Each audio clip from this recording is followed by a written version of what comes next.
Hello and welcome to the Hair Restoration Institute. My name is Nathan Brewski, And I'm Dr. Gary Petrus. and today we're talking about COVID 19 and its connection to hair loss.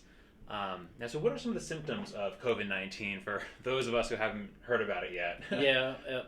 Well, Nathan, there are a lot of symptoms. It's pretty wide spectrum, and it could be basically minimal to nothing, all the way, of course, to severe respiratory illness, coughing, fever, and patients can become confused and have purple blue skin, which is a decrease in their oxygen. So if you see anything like that, severe coughing, chest pain, decrease in oxygen flow, which would give you purple lips or purple fingernails, That's a sign. that's a sign you need to go to the emergency room. Those are the emergency problems. Most people experience sniffles, a cold, flu like symptoms. It's much milder for most patients. Okay. And so which of these symptoms will be most closely associated with hair loss? Well, we're seeing hair loss with COVID. We do see it with other illnesses, acute illnesses. I think the symptom is associated with it mostly would be fever. We see anytime a patient has a stressful condition, they have a fever, they can have hair loss. It usually happens about 2 months after the illness or the incident. It usually doesn't happen right away. And it can be severe. It can be hair coming out in handfuls, hundreds of hairs at a time. So it can be very scary for the patient. Yeah. What's I guess most common among the patients that you see that have COVID and have hair loss? How do they see that happen? Well, I think they mainly don't understand what it is, so they have a lot of anxiety with it, of course. In my population, my patients, many of them are already having hair loss for other reasons. Maybe it's male pattern baldness or alopecia areata or female pattern hair loss are most common things we see. And so it just adds another layer of hair loss. Now, the COVID stress-induced hair loss is temporary. It'll come back. It's really more hair shedding than actual permanent hair loss, so it's temporary. And usually it'll come back in about 6 to 9 months. Okay. It can also happen after childbirth or general anesthesia. We call it telogen effluvium, and what that means is the hair cycle is kind of a growth cycle and a resting cycle, and all the hairs suddenly get shifted into the resting cycle with these stresses, and it'll take several months for the hair follicle to recover and be able to produce a new hair, and that's why it takes 6 to 9 months to hair to start to grow back. But it will come back from the COVID hair loss or the stress type of hair loss. Okay, so we're seeing that it's the COVID-19 hair loss caused by fever, lack of good blood flow, I guess, to the skin. It's a temporary condition, 6 to 9 months. What are some treatment options that we can pursue to counteract COVID-19 hair loss? Well, number one is try not to get COVID, of course. That'd be the best way. Yeah. And that is, of course, all the things the CDC is telling us: wearing your mask, staying home if you're sick, avoiding other people that may be sick with COVID or some unknown illness, and just all the practical, hand washing and all the common things we do to avoid COVID nowadays. Of course, nutrition is helpful. Vitamins can help hair loss, and even telogen effluvium or this temporary hair loss. Vitamins with supplements that are targeted to help support the hair follicle growth are good. Of course, finasteride, Propecia are used mostly to treat male pattern hair loss and female pattern hair loss, and those treatments should also be continued throughout the time that the patient's experiencing the COVID hair loss. So we want to not get COVID is our first thing. Yeah. We want to make sure that we're well fed, we're taking all of the supplements that our hair needs to grow. Right. If we have a history of hair loss, we're probably already thinking about finasteride and minoxidil. What else might be on the kind of treatment options that we could think about? Well, this is, of course, new technology, but the platelet rich plasma or PRP treatments we're using nowadays for all types of hair loss.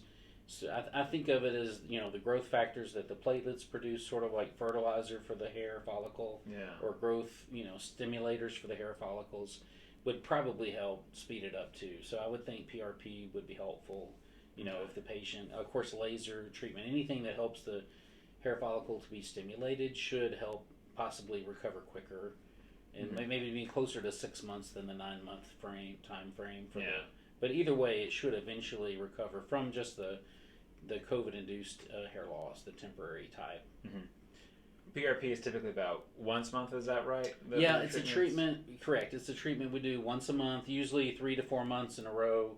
Then, we have a couple of different protocols.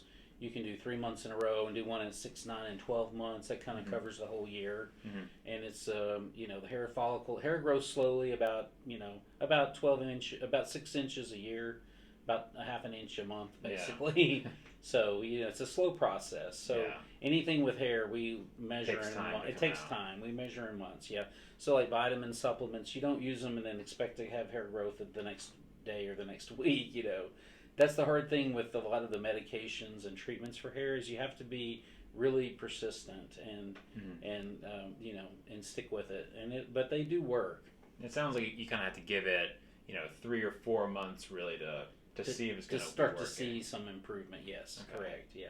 And then laser hair therapy, you would still do it for those 3 to 4 months, but it sounds like those treatments are slightly more frequent, typically like every other day or so. Is that right? And we have a couple of options. We have in-house lasers here that are FDA cleared for medical use for hair growth, and they've been proven to grow hair and stuff.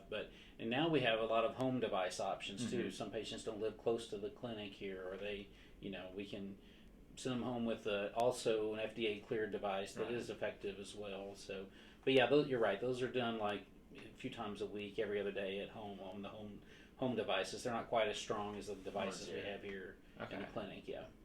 And then for those that are thinking about having a hair transplant, we're in this kind of COVID world right now. We want to be safe, obviously. What are some considerations that people should take who are thinking about having a hair transplant if they're also worried that they might get COVID?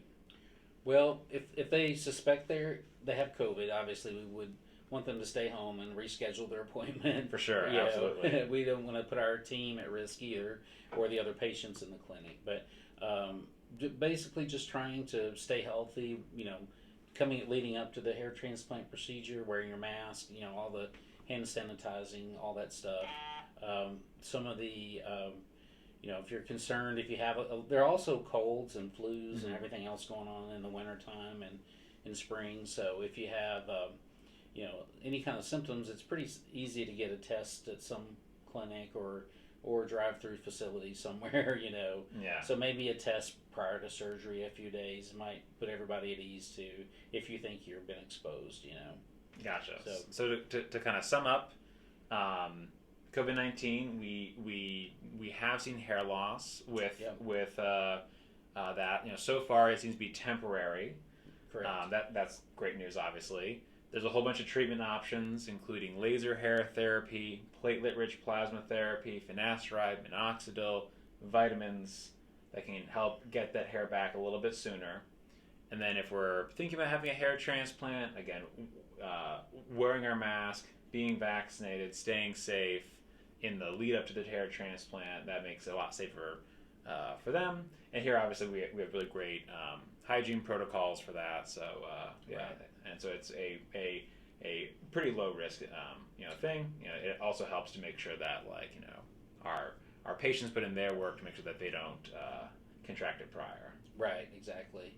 Yeah, we've all been vaccinated here. We wear masks throughout the procedures and stuff. So, the patient risk of catching it here will be highly unlikely. Yeah, it's all private rooms, etc. Yeah, we have. Yeah, but awesome. It does change a little bit as these virus variants come out, and I think we'll have a lot more data in the next few months probably as we're collecting more. More information about all these dermatological manifestations of COVID. Yeah, for sure. Yeah.